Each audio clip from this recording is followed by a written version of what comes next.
This is in Indonesian context.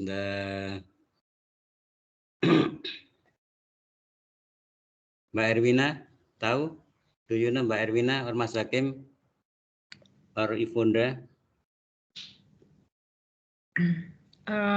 It's like learning outside the institution itself, but I don't know further, sir.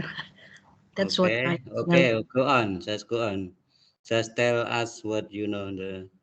Okay, and the learning outside of the campus. Okay, what else? What else? But before also we have the KKN ya, the kuliah kerja nyata. So for undergraduate level, so you have to go outside the campus for 4 months for doing kuliah kerja nyata. What do you call the just blending in the society to do something, or in the context of faculty members, docent, lecturers. So we have 3 things to do. That those are research, and then teaching, and what do you call, pengabdian kepada masyarakat, the service to the community.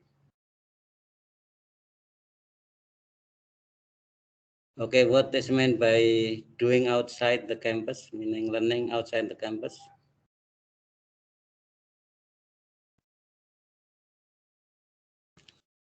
Campus independent learning is in the self-directed learning. That is in the, so we have got in the ELT context, self-directed learning. But it's more than that. So if you watch the YouTube by what podcast ya, Deddy Corbuzier and interview with Nabil Makarim, the minister, so you could have more complete knowledge about the concepts of independent campus or independent learning. So one of them is you can take 3 semester outside the campus. So you may go to another department in one campus, or you could go to another campus for 3 semesters. Not only 1 semester, but 3 semesters. And then what you can do, it can be taking like some credits for 2 other courses outside of the, let's say, outside of the S2 linguistics. Let's say you can go to psychology faculty, you could go to economics faculty, but perhaps it's quite hard for us as what being in the humanities, what field, to take a course at the, let's say, like engineering faculty or hard science. Also, you may go to like being, what do you call, magang gitu ya. The being, what is the term magang? Apprentice, sir. Apprentice, also another, apa itu yang kalau, so you may go to like an industry, for 1 semester. So your portion is 3 semesters.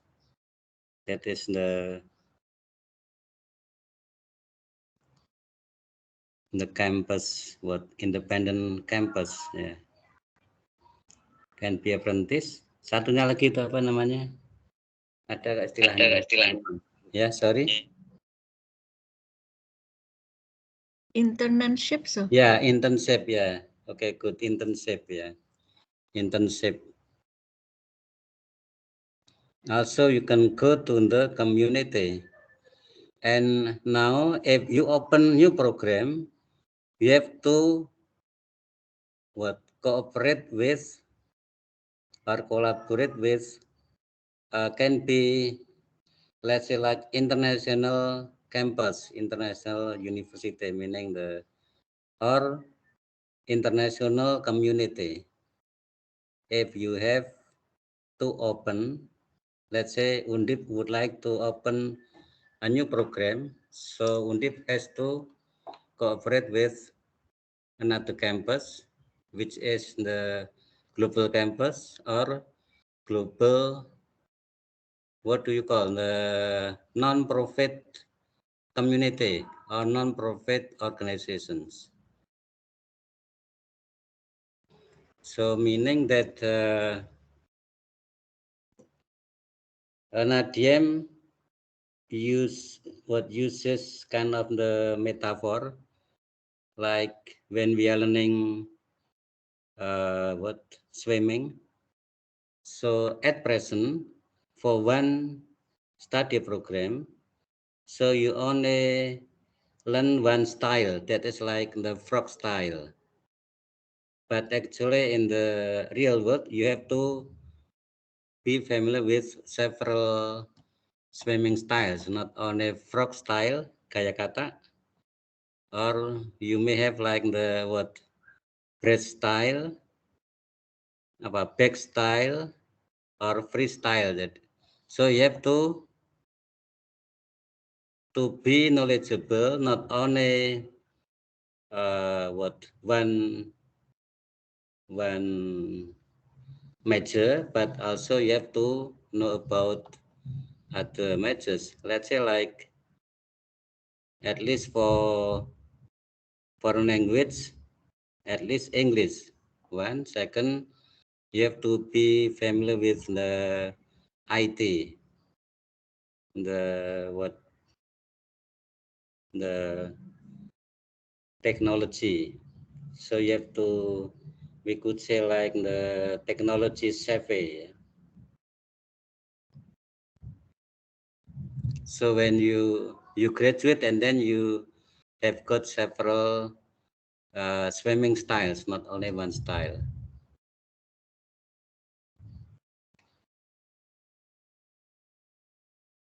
So you can check with the YouTube by the Ministry of Education.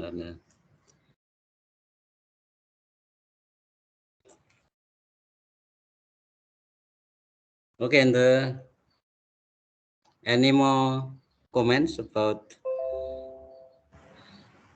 and this is kind of a breakthrough between old paradigm to new paradigm. The old paradigm, you just, let's say, like listening to the lecture, and then you have to memorize to understand, and then you will have the, what do you call, examination. But now the faculty members are supposed to have like more fun teaching. And Sugio Pranoto, private university at Semarang, in Semarang. So they are trying a new model that is called the joyful learning model. Joyful learning model, the JLM, yeah, joyful learning model. That is the idea, yeah, the ideas derived from let's say like the Froebel, yeah, about learning is fun, learning is kind of game, yeah. So meaning when you are learning, you should be happy, yeah, not stressed. So look at the PAUD, meaning preschool or before kindergarten or kindergarten level. So the learning is joyful, learning is fun, meaning they play together, they laugh together, but later when you're going to like senior high school or college, and then you will be more serious, no longer having atmosphere like in the kindergarten. That is the so trying to what? Also, what we call the curriculum darurat during the pandemic, yeah, curriculum darurat. What do you call darurat? Curriculum during the crisis. So you will have fewer subjects. So the learners are not burdened with too many subjects. So in the new one, so you can call Campus Merdeka or prototype curriculum. The school can choose between keeping or continuing with the 2013 curriculum, or you may choose the prototype curriculum, yeah, that is part of the Campus Merdeka or the independent campus or Belajar Merdeka independent learning. Okay, so you can check further in the YouTube interview with in the podcast the Bena Biel Makarim and Deddy Corbuzier, ya. Or you may listen to other inspiring lectures or interviews like Endgame by Gito Wirjawan. So he always invites several what inspiring speakers or like minister or businessman or like the governor and so on, yeah. Or general lectures at ITB, so you can get inspiring lectures just to make us for more knowledgeable about learning, yeah. So basically it should be uh, life learning or pendidikan sepanjang hayat gitu ya. Long life education, yeah. That is the point, yeah.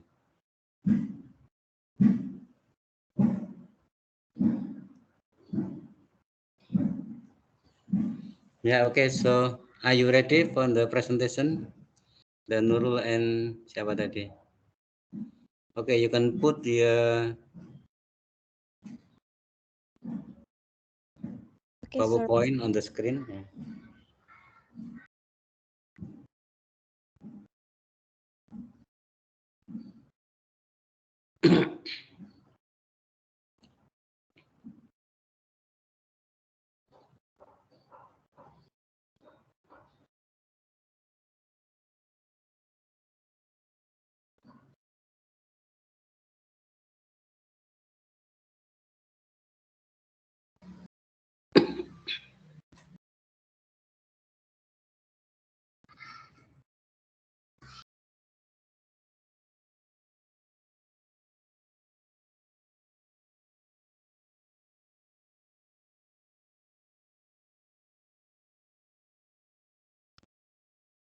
Okay, sir, may I start now? Okay, yeah, you can start now. All right. So, good afternoon, everyone, and good afternoon, sir. Okay, good afternoon. So, for this language evaluation test class, for this very nice today's session, we are going to present about the 5 principles of language assessment. So, before we go through that, I'm going to introduce you the members of Group 2. So me here as Francisca Inapasca Wuwer will present the first session of this presentation. And the second member is Nurul Ismaniar, who will present the second session of this presentation.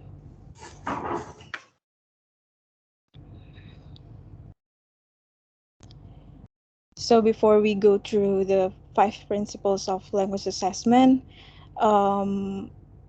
we have to know what is assessment first. So based on the previous meeting that we have learned, assessment is one component of teaching and activities. By doing assessment, teachers can gain information about every aspects of their students, especially their achievement. Then the aspect that plays crucial role in the assessment is test. So first thing, in order to construct a good test, we have to know how good of test should be, and how can we say that the test is effective. So we need to consider 5 principles of language assessment here. Here is by the Brown's idea, which are practically, reliability, validity, authenticity, and pushback. It is practicality, yeah, not practically. Noun, yeah. Practicality. Practically, Practically is adverb, practicality is noun. Yeah. Reliability, validity, yeah, noun. Should be noun, not adverb. Practicality, ya. Kepraktisan itu ya. Oke, go on. sorry, sir. It's practicality. Yeah. Okay. So let's take a look the first principle, that is practicality. So practical is an effective test. This means that it is not excessively expensive. It stays within appropriate time constraints. It is relatively easy to administer and has a scoring evaluation procedure that is specific and time efficient. So when we find a test that is expensive, it means it is impractical. It's not practical. So when we, if the test, we find a test that consumes more time or sometimes more money than necessary to accomplish, it is also impractical. So a test, for example, that takes several hours and more money for the students to evaluate, is also impractical for most classroom situations. So it is also can be impractical that if there's a test that can be scored only by a computer, because when we are far from computer, automatically you cannot score the test. So basically, these are some points that we need to consider when we would like to provide an effective test, which are how the cost is, the time, the administration, the scoring or evaluation practicality.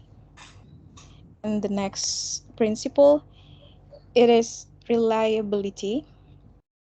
So a good test should be reliable. So what is meant actually by reliability? A reliable test is consistent and dependable. And then giving the same test to the students or match students on 2 different occasions. The test should yield similar result, and addressed by considering a number of factors that may contribute to the unreliability of a test. So the key aspects of the the main key aspect of this principle, reliability, is consistency and dependable. If we give a test to the student, and for example the score that they got is 90, so and then we give it to the same student in the next 10 days or in the next week, it must be the same answer and the same questions and also the same score as 90. So um, the reliable test is most consistent and dependable. So there are four aspects that related to reliability by Brown's idea. The first one is student-related reliability. So if the student not consistent in their score for the test, we have to ask, like most commonly, student-related issue in reliability is caused by temporary illness, fatigue, a bad day, anxiety, or also other physical or psychological factors, which may make an observed score deviate from students' true score. And the next aspect is rater reliability. Sometimes the results of the test must have or must has clear scoring criteria so that the paper will get the same score. So human error, subjectivity, and bias may enter into the scoring process. So if we are concerning on the rater reliability, we can move closer to some differentiation between these two. First is inter-rater reliability, and second is intra-rater reliability. For the inter-rater reliability, it occurs when two or more scores yield inconsistent scores of the same test, possibly for lack of attention to scoring criteria, inexperience, inattention, or even preconceived biases. So probably when we take a look at the placement test, the initial scoring plan for the detection, for example, can be found to be unreliable if there are two scores. We're not applying the same standards. And then for the intra-rater reliability, it commonly occurs for classroom teachers because of the unclear scoring criteria, fatigue, bias toward particular good and bad students, and also carelessness. And then the next aspect is the test administration reliability. So unreliability may also result from the conditions in which the test is administered. Most commonly, student-related issue in reliability can be coming from noise from outside heard by students sitting near to windows when doing an oral comprehension test.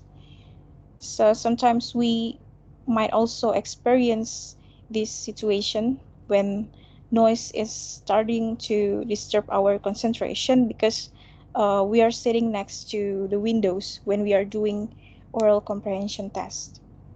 And other sources of unreliability is also found in photocopying variations. Sometimes the photocopying text can be good, but sometimes for other copied paper, the result is not that good. So it can be considered as the test administration reliability. And then the amount of the light in different parts of the room. Sometimes it is becoming defects of the test administration reliability.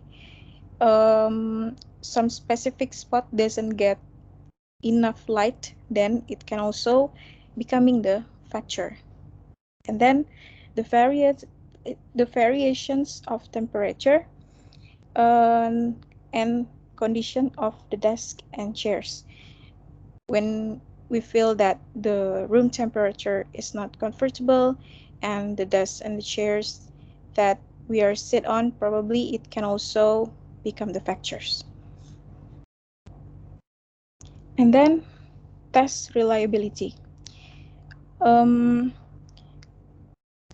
Nature of the test can sometimes cause measurement errors. It is because too long tests may result fatigue to students when they reach the later test and hastily respond incorrectly. And timed tests may discriminate students who do not perform well on a test with a time limit. And then poorly written test items, which sometimes provide ambiguous or the ambiguity or that have more than one correct answer. And then the second principles of language assessment is validity. This is well presented by Nurul Ismaniar. Okay, thank you, Francisca. Here's the next principle of language assessment, which is validity. According to Berla 1998, validity is the extent to which inferences made from assessment results are appropriate, meaningful, and useful in terms of the purpose of the assessment. Validity is considering as a very important principle in making a test because when a teacher dealing with the function of the test as a measuring tool, a test is valid if the measuring instrument can accurately measure what is intended to be measured through the test. Here's for the example. A valid reading ability test have to measuring the reading ability, not to test a prior knowledge in a subject or some other variable. So how is test validity determined? There is no final and absolute measure of validity, but several different types of evidences can be used to support it. Okay, the first one is next, please. The first one is content-related evidence. Content it also calls as content validity. Content validity itself means that test can have content validity if the test can measure certain specific objectives that relate to the material or content of the lessons. To see the validity of the content can be done by teacher by comparing the contents of instrument with the subject or the material. Another way to understand the content validity is from direct and indirect testing, which is direct testing involves the test taker in actually performing the target task, and for the indirect test, students do not perform the test itself, but rather the test is related in some way. Okay, next. Okay, the second evidence is about criteria, which means the extent to which the criteria of the test have actually been met. When the teachers design a test, they must have considered what criteria students must achieve related to the previous learning. Here's evidence related to the criteria validations has two categories. The first one is concurrent validity, and the second one is predictive validity. Concurrent validity actually means a test that has concurrent validity if the results are supported by other concurrent performance outside the assessment itself. For the example, the validity of a high score on a foreign language course final exam will be proven by actually proficiency in the language. And for the predictive validity of the assessment becomes important in the case of placement tests, acceptance assessments, language aptitude tests, and also the other it's alike. Okay, next. Okay, the third evidence is related to the construct. A construct is a theory, hypothesis, or model that attempts to explain and observe phenomenon based on our perceptions. The construct may or may not be measured directly or empirically because their verification often requires inferential data, such as skill and communicative competence are linguistic constructs, self-esteem and motivation are psychological constructs. Sorry. In the area of assessment, construct validity itself includes does this test really meet the theoretical construct as has been defined? Or in other words, we can say that whether the test that has been made has measured every aspect of thinking as stated in the learning objective and concept used it come from the theory. For the example, When a teacher creates a simple written vocabulary quiz covering latest unit contents that asks students to define a set of words correctly, then the selected item may be a fairly adequate sample of what is included in the unit. But if the lexical goals of the unit is the use of communicative vocabulary, then the writing of the definition must fail to match the construction of the communicative language used. Okay, the next evidence is consequential related evidence. Based on Masick 1989, Grunley 1998, McNamara 2000, and Brinley 2001, state that consequences validation is very important in judgment. Because the consequence validations includes several things, such as considerations regarding its accuracy in measuring the criteria that have been set, its validity itself, the impact of the test on students, and social consequences that can be intentional or unintentional from the interpretation of the use of the test. And the last evidence is related to the face validity. An important aspect of consequential validity is the extent to which students view assessment as fair, relevant, and useful for enriching learning. This is called by face validity. Face validity actually means where the test looks clear and really tests what is supposed to be tested based on the subjective view of the students who takes the test and used by the administration. This face validation is doubt by the students about what should be measured, even though it is actually valid to measure what the teacher needs to measure for the certain reasons. This face validity is likely to be high if the student can deal with some of these things. The first one is deal with a well-constructed and expected format with familiar text form. It means that the format is not complicated for the students. And the second one is clear tasks can be performed within the specified time limit. And next is clear and uncomplicated items, very clear instructions, and then assignment related to their coursework or related to the content validity itself. And the last one is difficulty levels that present a reasonable challenge. And the next principle of language assessment is authenticity. Authenticity assessments present students with real-world challenges that require them to apply students' relevant skills and knowledge. In a test, authenticity can be determined in the following ways. For the first one is the language in the test is made as natural as possible, because so the student can, the test taker can understand the test well. And the next item are contextualized rather than isolated. Topics are meaningful, which means that the topic are relevant and interesting for the students. And then several thematic organization for items are provided, such as through storyline or episodes. And the last one is task represent or approximate real world tasks. And the next principle can explain by Francisca.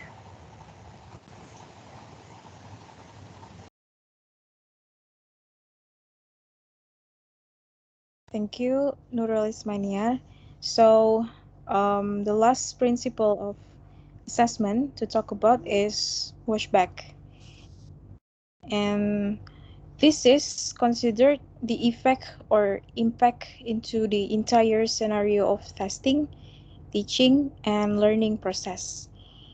In large-scale assessment, washback generally refers to the effect the tests have on instruction in terms of how students prepare for the test. And then Brown refers to the influence of testing on teaching and learning, and it can be positive or negative washback. So positive washback here, it is like, for example, when the teacher conducts tests or daily paper-based tests, and the teacher asks to the student to answer some questions, and after they finish their test, they will submit the paper to the teacher, and then the teacher check their job. And after that, the teacher not only here gives a score, but also gives a feedback or comment about their strengths and their weaknesses on test performance in order to giving the motivation to the students. And about the negative washback here, as I, for example, like as I taught before, the teacher give the test to the students, and the students give to the teacher. The difference is the teacher only gives them a score without any comments. So in without any what we call without any feedback or comments.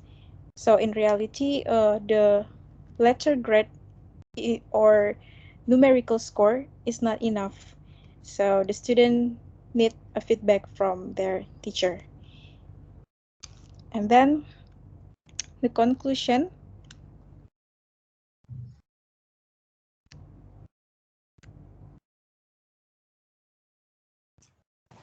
Okay, so here's the conclusion from our presentation today. Based on the explanation about the principles of language assessments above, it can be concluded that a test is good or effective if it contains practically high reliability, good validity, authenticity, and positive pushback. Yes, the teachers should apply these 5 principles in conducting a test on their teaching and learning process. Okay, that's all from us today. Hope you get the points. Thank you. Thank you, everyone. Okay, and thank you for Nurul and siapa tadi satunya? Francisca. Ya, Francisca, for your good organized presentation. Yang kemarin juga bagus, artinya semuanya organized. So now we are coming to the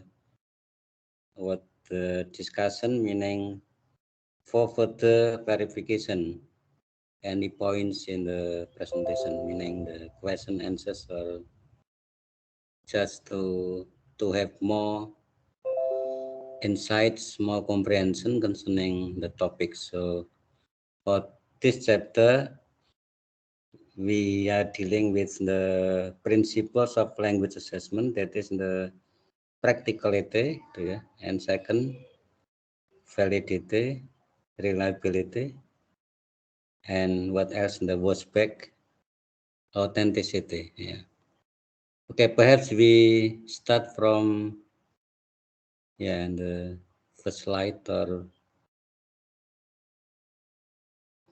practicality. Okay, any comments or question for the clarification by the presenters? And the practicality, so meaning kepraktisan, ya. So I suppose and Farouk, I suppose understand the meaning of kepraktisan, ya, kepraktisan, ya. Being practical, ya. So the opposite is impractical, gitu. Like you're not excessively expensive, stays within appropriate time constraints, yeah, and so on. Easy to administer, yeah, to apply, yeah. Scoring procedure that is specific and time. Yeah.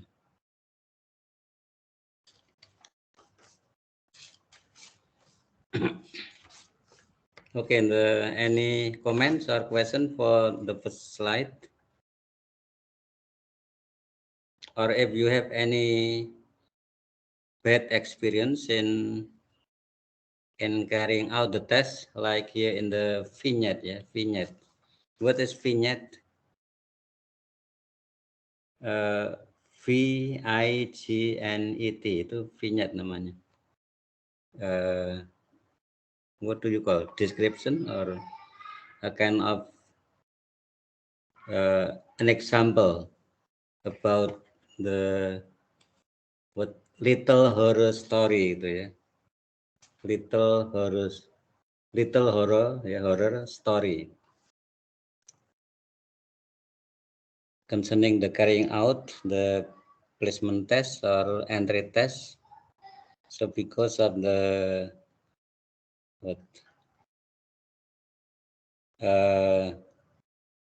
lack of preparation, yeah. That's why there is a kind of the horror story, yeah. Page 20 itu ya. Anyone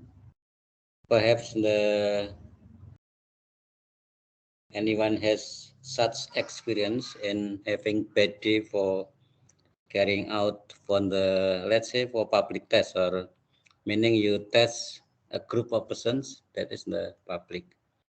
Let's say if you are the management of private English course or something like that. So what we did in the past, I was once of the part of the language center management, both in Gajah Mada as a secretary and also Undip as one of the managements to carry out placement test. So it means that just like in the vignette here, so you have to prepare the materials, meaning what kind of test will be given. Can be written test, can be interview, can be listening. So sometimes listening is the hardest part, because let's say in the TOEFL, so usually for pre-test or placement test, so we use TOEFL test, meaning the standardized test. So you have to check between the manual, meaning the textbooks, and also the tape, otherwise it will be. So prior to the test, and then as a tutor, as an instructor, or as a, what do you call, pengawas, Mbak Erwina, Mas Hakim? Pengawas. Supervisor. Yeah, and so in Sarparas, what is it? Pengawas ujian. Doing like watching in the examination, class examination or public examinations. So you have British and American. What is the name for the someone who is responsible in carrying out the test? Watching the examination so that they are not cheating. Yeah. What do you call? Arhen Farouk, Ifonda, Hakim.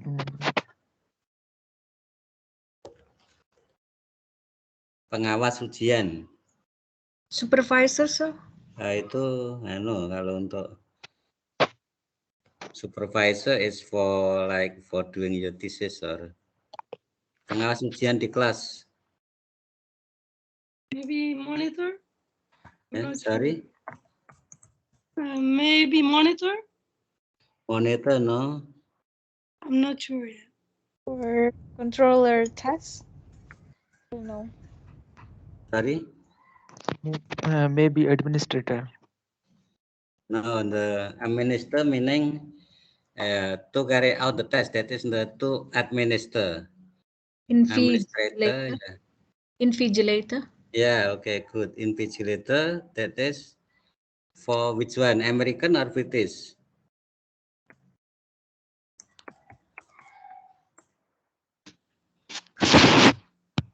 Maybe British, sir. I never heard them Which use. one is American? American English? I have no idea, sir. Ya, ini invigilator for British English and then proctor for American English. Proctoring ya, proctor itu.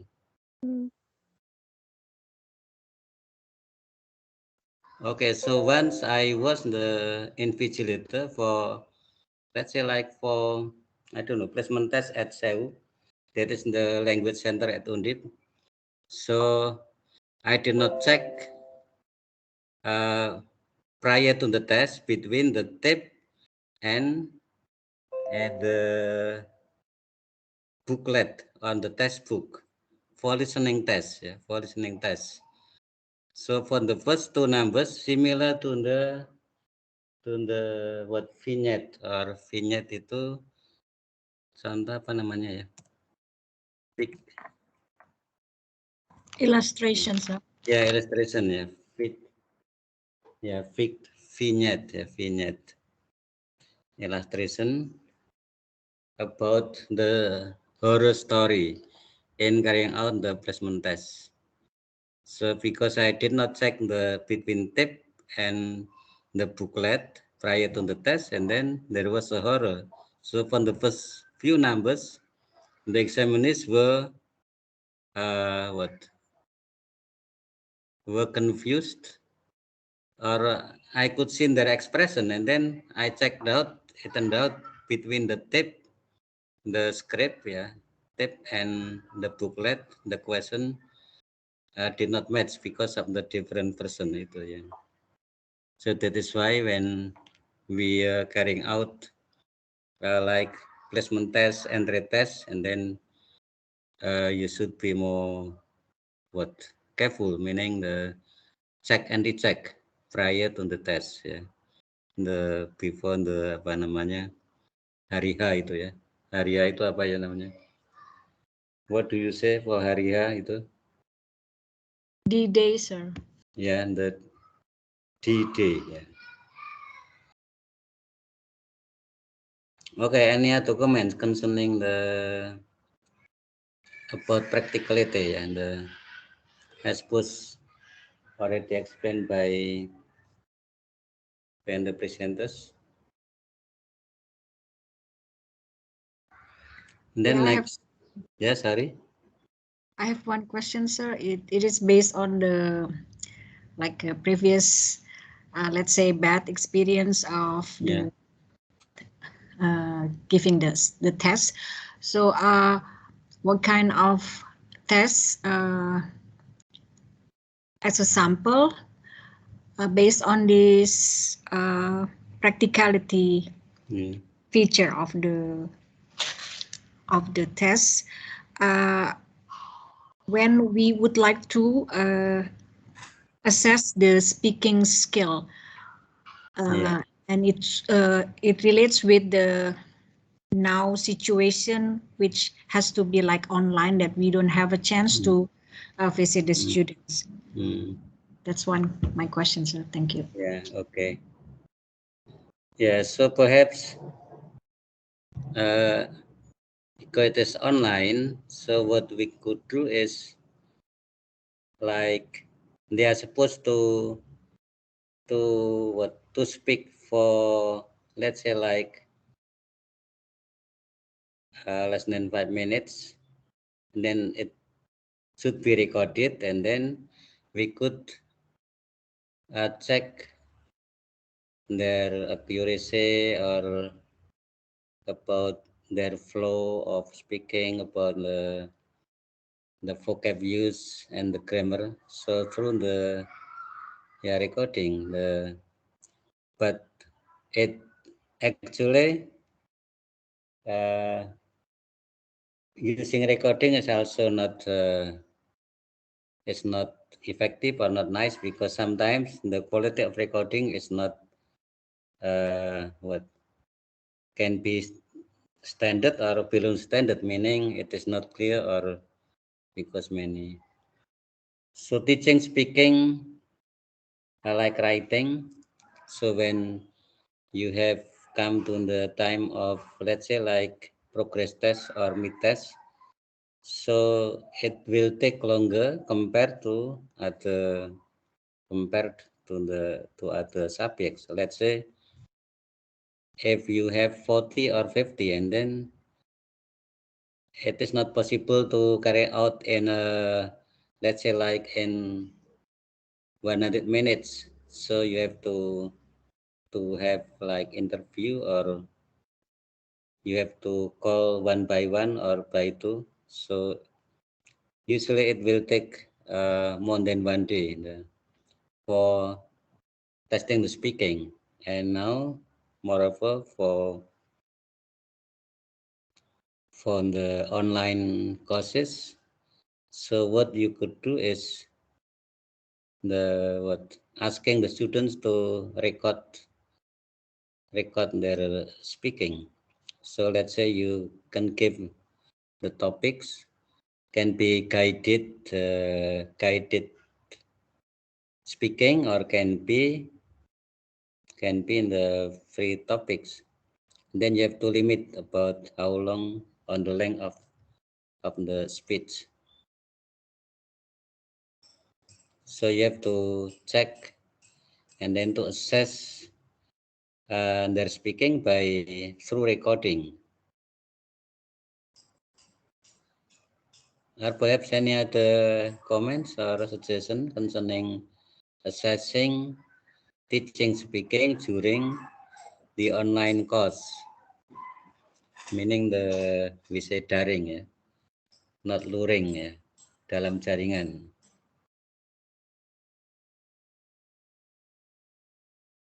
Also, what as experienced by my daughter, so she is a teacher of Sekolah Tinggi Kesehatan Stikers at Saint Elizabeth. So she joined Pekerti. You know Pekerti? Pekerti is kind of the short training for teaching method. It is called Pekerti. So there are 3 levels in the higher education. One is called Pekerti. Second is called the AA, applied approach, and the third is called the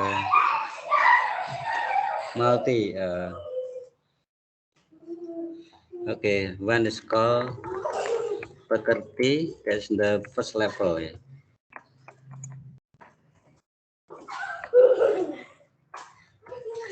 The second is called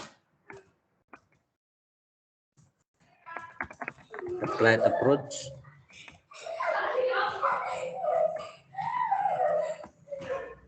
And last is multimedia, MM. That is the highest level. Yeah. So when you become a lecturer, and then you are supposed to take at least, the perfect one is you are supposed to take all. So Pekerti, that is in the basic level, and then you have applied approach, second level.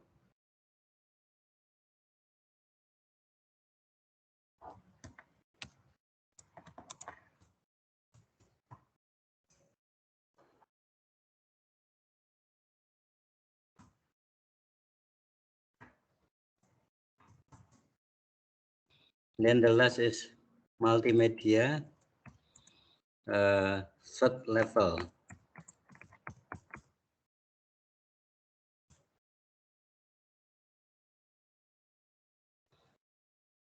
And compared to my time, so once also I took Pekerti when I was no longer like junior lecturer, or and I was the eldest among the class or in the class. So I just took Pekerti. But now Pekerti is much more sophisticated, more complicated compared to my time. And, so let's say you are supposed to record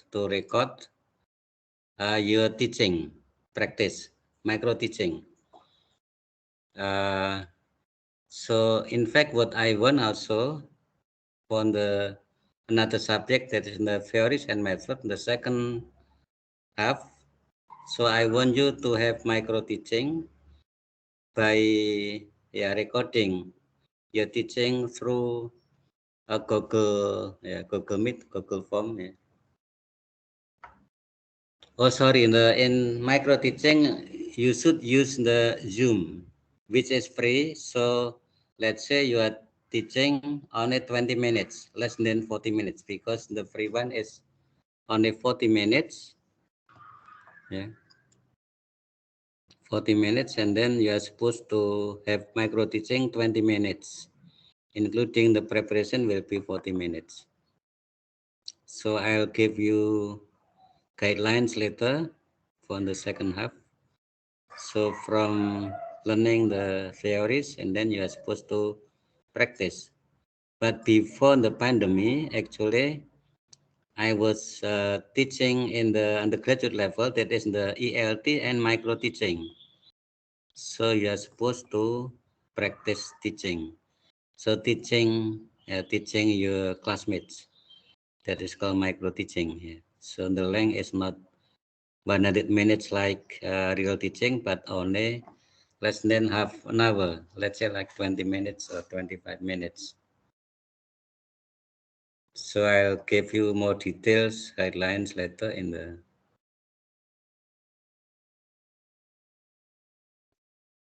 So pekerti, applied approach, and then last is multimedia, meaning using IT, using the internet and technology.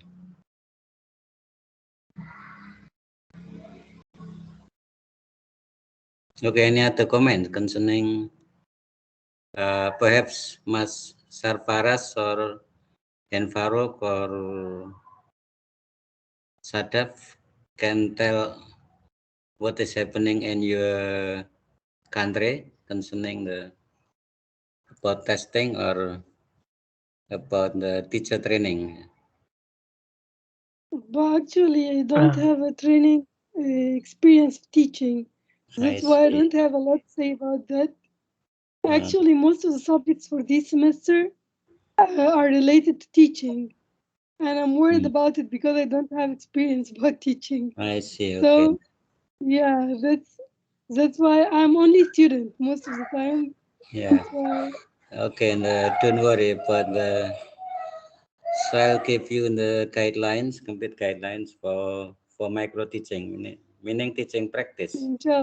Yes, So it can be like if you have your own students, and then you can practice your teaching, micro teaching with your students, or if not, with your classmates. So let's say like Arvina will be teaching you for 20 minutes, and then it will be recorded and then reported to me, including the recording using Zoom's cloud meeting. And also you are supposed to write like lesson plan. Yeah. Lesson plan is kind of syllabus just for one session. That's the difference between RPS or syllabus. So it is just kind of the teaching plan for only one session. Like what I'm supposed to do is having lesson plan for just the day, for just one session. But RPS or syllabus, that is for one semester. So I'll upload in the files later, so that you could start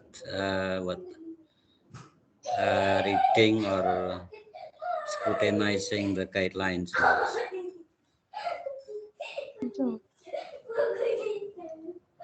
Thank you so much. Matt?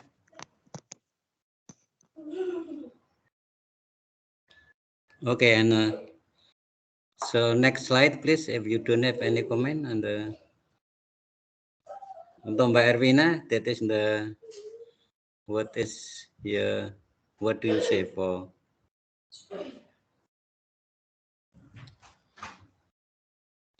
Yeah, I think I got it's kind of, I would like to get this kind of guideline because because of the previous speaking assessment. We have some. That's the most challenging part. Yeah. So, Yeah. So you could use like Brown's rubric or other rubrics for. Let's say you have to decide which components will be used for your assessment. Let's say like pronunciation or diction, yeah, the choice of words, the flow, or grammar accuracy, grammatical accuracy, and so on. So you could decide 3 or 4 components will be enough. Also, if you want to be more objective, and then you can have more than one assessor. Yeah, let's say like 2 assessors, like writing. Yeah? Writing, because writing test is also very subjective, and then you need so depending on the, if you have the analytical what do you call the analytical method or impression method. If you use impression method, so you have more than one assessor. But if you use analytical method, so it can be by yourself. Yeah.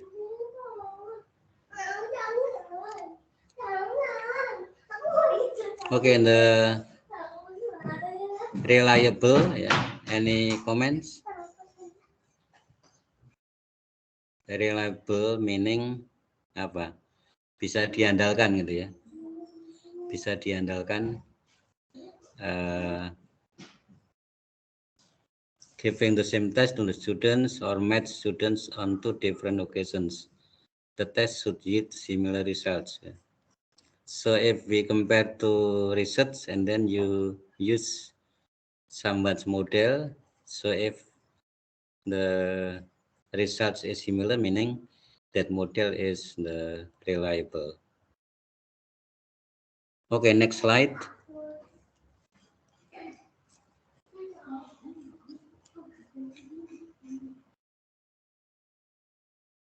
Most commonly generated issue about the temporary illness, fatigue, PD. So, okay, let's say what I experience when I'm teaching, whether it is a big class or, and then I could label, let's say like several, perhaps a label with A, several others B, or the perhaps the most is like C or something like that. So let's say if someone is already labeled A, yeah. So perhaps in one of the tests, he or she gets lower, let's say like the lower rate or lower score because of that is like the not feeling well at the day or something like that. Or so perhaps I could understand, yeah, because seen from the previous performance, so even though he or she is not in good performance, so I could maintain a level as A. That is the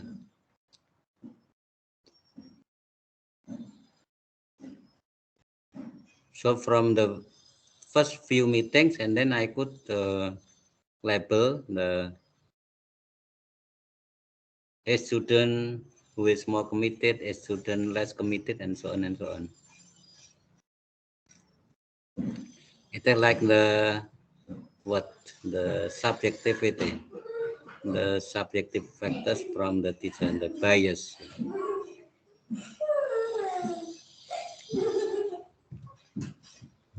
Okay, any comments?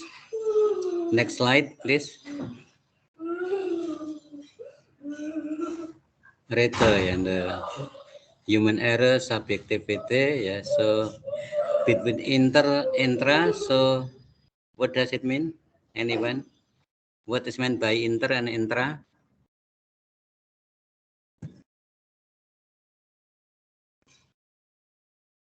Interator, intra.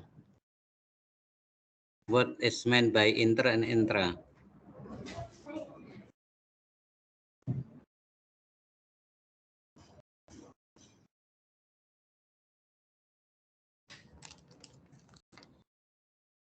Hello? Inter and intra. What does it mean? So we have like interpersonal relationships, intra. Yeah.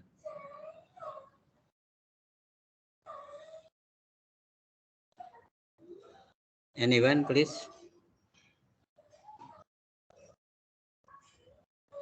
So you could check from the description. Ini kan, two or more scores yields inconsistent score of the same test, possibly for lack of attention to the scoring criteria, inexperience, inattention, or preconceived biases.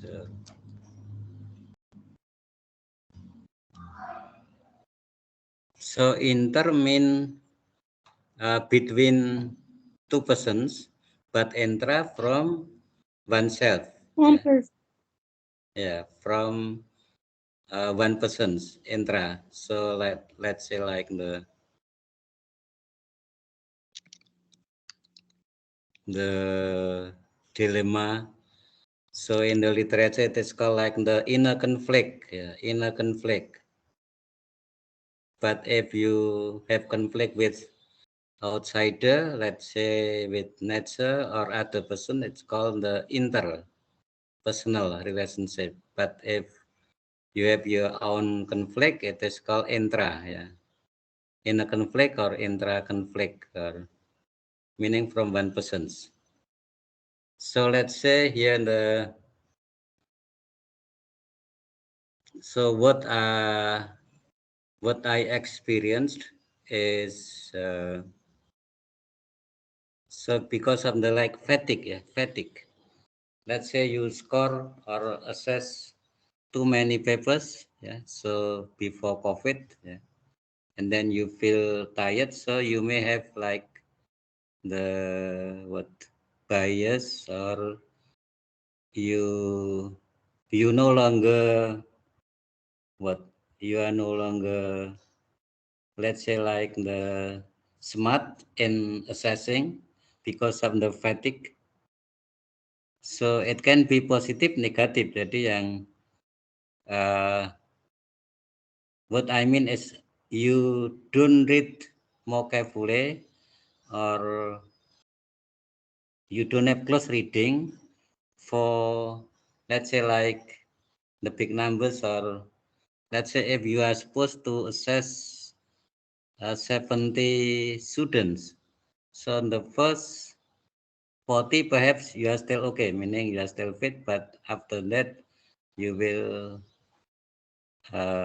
undergo like fatigue, and then you are no longer careful in assessing and reading or close reading the answers. Or here bias towards particular good and bad students. So the point is, a student actually he or she is not good, but because of the fatigue, you may have like B or A, or because of the, so that is the intra-rater reliability or carelessness. Yeah, like you could imagine if I have to stare at the laptop for more than 2 hours, yeah, assessing your papers, yeah, or let's say if I teach large classes from other faculties, let's say like the social and political science faculty. So I teach more than 60, around 70. Also for undergraduate level, when I'm teaching at the English department. Yeah. So I may have combined classes more than one class. So it consists of the 72 or 78 students. So it will affect my my performance in assessing the students. Okay, any comments? Next slide.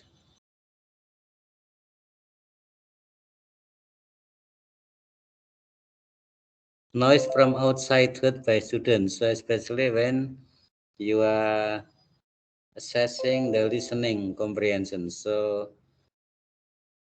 that is why when you want to be like test center for TOEFL test, so your institution should have the standard laboratory or sophisticated laboratory, meaning it should be soundproof. So once the examinees, the students in the laboratory, it should be soundproof because it is otherwise your performance or the test administration will be chaotic, yeah, because of the noise from outside. But the difference between TOEFL test and IELTS test, and so in the eyes of British people or British lecturers, so they always sharply criticize TOEFL test because they are not authentic, yeah, for TOEFL test. Yeah. So to me personally, I prefer taking TOEFL test to IELTS test because why? In listening test, TOEFL is more comfortable to me because that is the less authentic or free from the noise. But IELTS actually it was designed deliberately being authentic, meaning that in the real life, so you cannot be free from noise outside. Let's say if you are conversing in the airport, always there is noise around, yeah.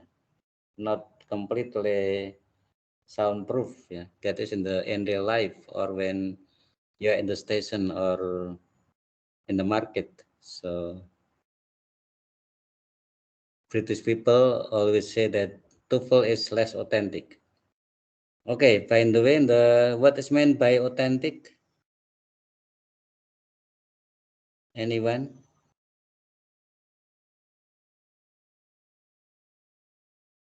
What is meant the authentic materials? It is part in the Monday class, yeah, the theory and method. What is meant if you are teaching using authentic materials? What does it mean? Sir, maybe natural or real challenges and that are faced by the students. Yeah, sorry. Sir, maybe the natural or the real challenges and that are faced by the students. Yeah, what is meant by natural? Maybe, sir, lack of the knowledge or sometimes um, some of the maybe yes. Okay. Yes, as Sarfraz was saying, but maybe it means that it's relevant to the students, their culture and their surroundings. So I mean that it has to do with them. Be relevant, to be interesting, to be shaping something that's important for the students. Yeah. I mean, Okay. like Yeah. not far from their surroundings or not far from their culture or background. It's relevant to their skills, to their life, and everything that relates to the students that could be useful to them. Yeah. Okay. Good. The good points from not far from the surroundings, from the real life. Okay. So according to what books call maximizing your textbook. Or so teaching materials can be divided into two. One is called the non-authentic and second authentic. So starting from 70s, after what the communicative approaches or CLT, communicative language teaching appears, so the use of authentic materials are maximized. Yeah. So let's say if we say course book, yeah, course book is not authentic, yeah, because the book is designed for teaching purposes. But if we say textbook for references, uh, it is not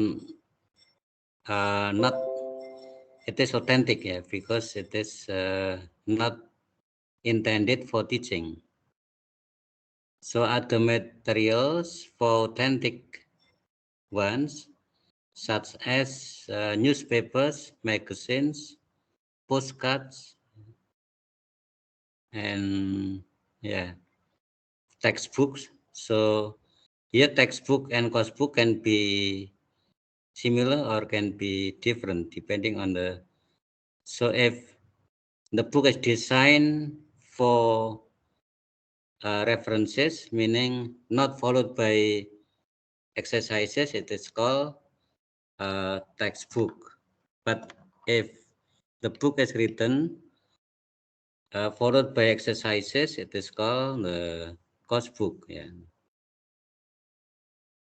So the authentic materials are selected from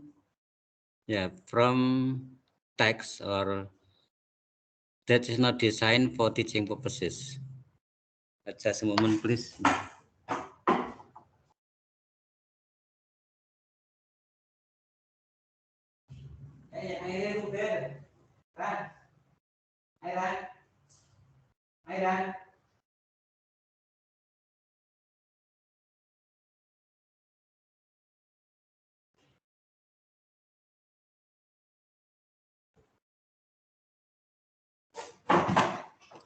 So for in the communicative language teaching CLT, so using authentic materials are maximized. Let's say using newspapers, using textbooks, yeah, using postcards in the past, or now perhaps using like the from source or. But the problem is how to design exercises. So because you have extra tasks to design your exercises. So in the past when I was taking my master degrees, so I was supposed to modify from the old material, meaning the, let's say, 60s published books, that is structuralism, still what the, and then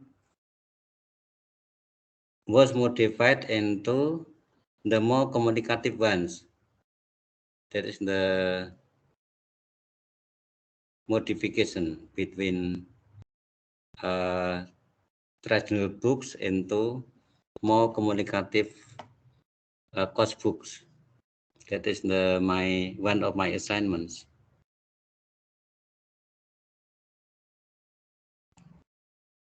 You know what what I mean about the authentic? So authentic materials, as long as you take the teaching materials from non-course book, it is called authentic. From the real world, yeah, the newspapers, magazines, novels, or textbook without exercises.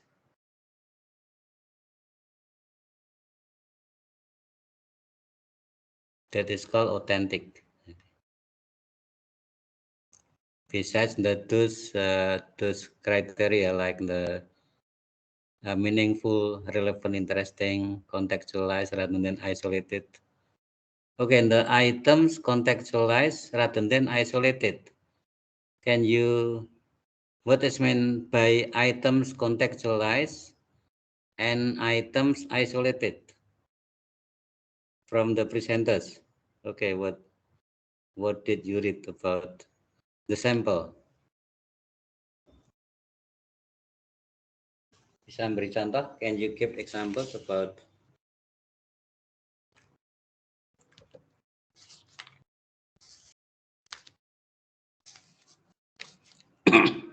test items contextualized and test items isolated or atomic or discrete? Yeah.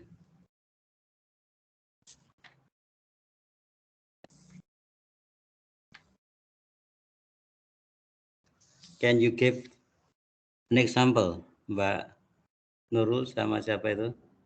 Francisca?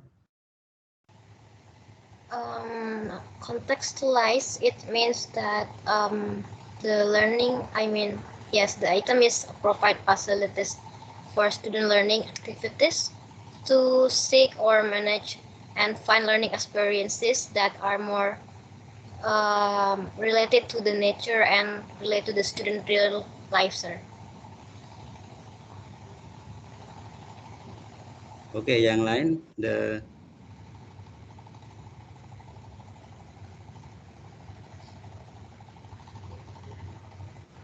let's say you have to, you are asked to design test items. One is contextualized and one is decontextualized or atomic or isolated. So you could find in page 35 ya, page 35 Brown ya.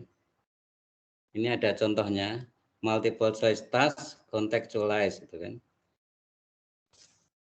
And page 36 multiple choice task decontextualized itu.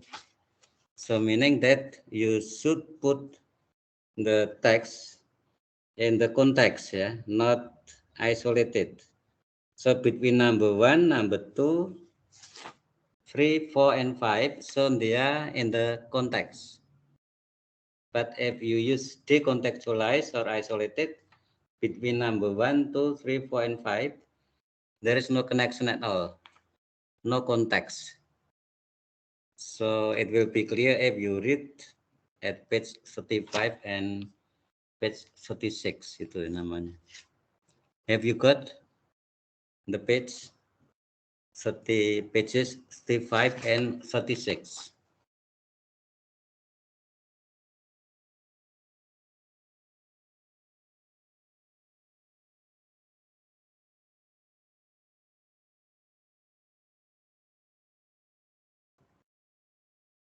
Yeah, have you got the from Brown? Yeah, from Brown books, page 55 and 56.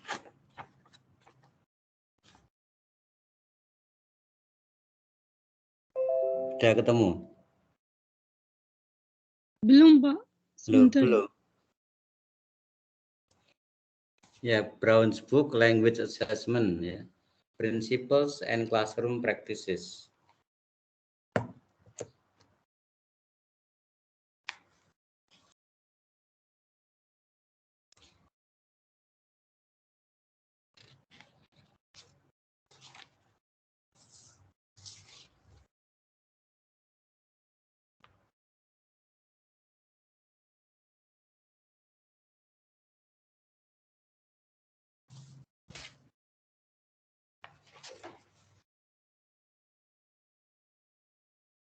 Pak, halaman 35 and 36.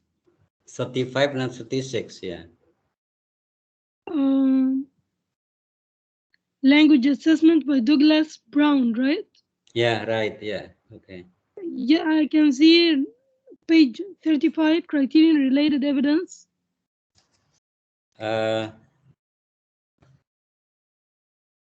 About, yeah, from which topics? Let Is me. it language assessment? Yeah, right. Language Because I assessment. already opened the page 35. The topic, the headline is criterion related evidence. Yeah. And page 36. 35 and 36. Yeah. Construct related evidence.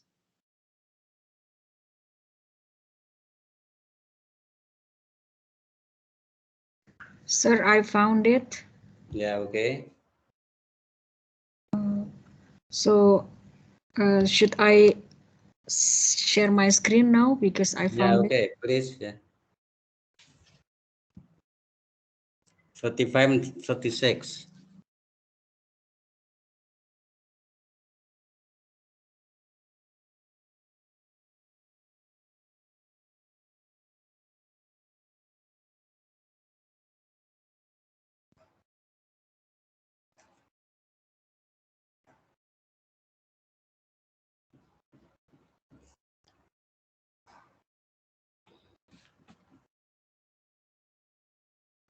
Nah, itu yang bawah. Going to tadi. Going to ini kan. Going to. Yeah. So here, this is the multiple choice task contextualized, meaning from number 1 to 5. So they are in the same context. So, okay, stop here, yeah. Like the word blank this weekend. So what are you going to do this weekend? And then, so like question answers, it means the context. I'm not sure. Yeah. Are you going to do anything special? And then 3, okay. My friends, itu. Melissa? My friend Melissa and I are Going going to a party, or would you like to come? I love to. So there is a like dialogue, meaning in the same context. But on the second example, that is decontextualized, meaning isolated. There are 3 countries I would like to. Okay, di move ke atas, Mbak Erwina. Ya. Tadi malah hilang. Yang page 36 tadi kan. Next page.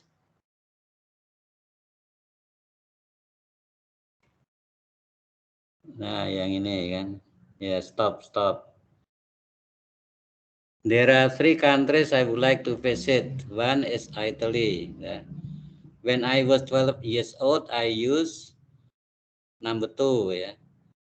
3, when Mr. Brown designs a website, he always creates a blank.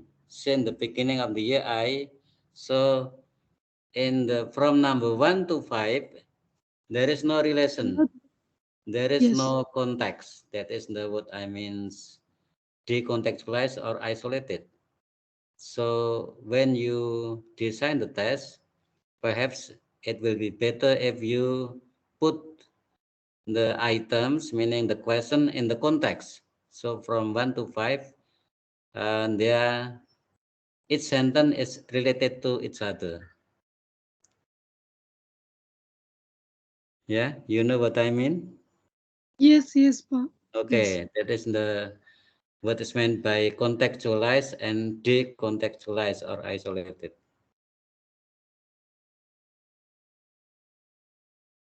Okay, so the rest you could read yourself just to. So I suppose time is up, right? Yes, but So yeah. Thank you so much for explaining. Sorry. Thank you so much for explaining. Okay, yeah. It was not very clear. Thank you. Yeah. Okay, any questions before we leave the class? Yeah, please inform the how do you call, you said that you will post like a guideline for this micro teaching. Oh yeah, okay, yeah, sure. So we'll be waiting for that. Thank you. Okay, yeah. So I'll post the guidelines both for the. So I suppose language setting project already posted and not yet for micro teaching, right? Yes, not yet for the micro teaching. Yeah, okay, yeah. Okay, so thank you for joining the class and see you next Monday. So I'll try to find from the substitute class when we got the red date, ya, liburan tanggal merah, gitu. So we say red date is not idiomatic, ya, right? Just in apa itu konteksnya sini kan tanggal merah ya Mbak Erwina ya, the red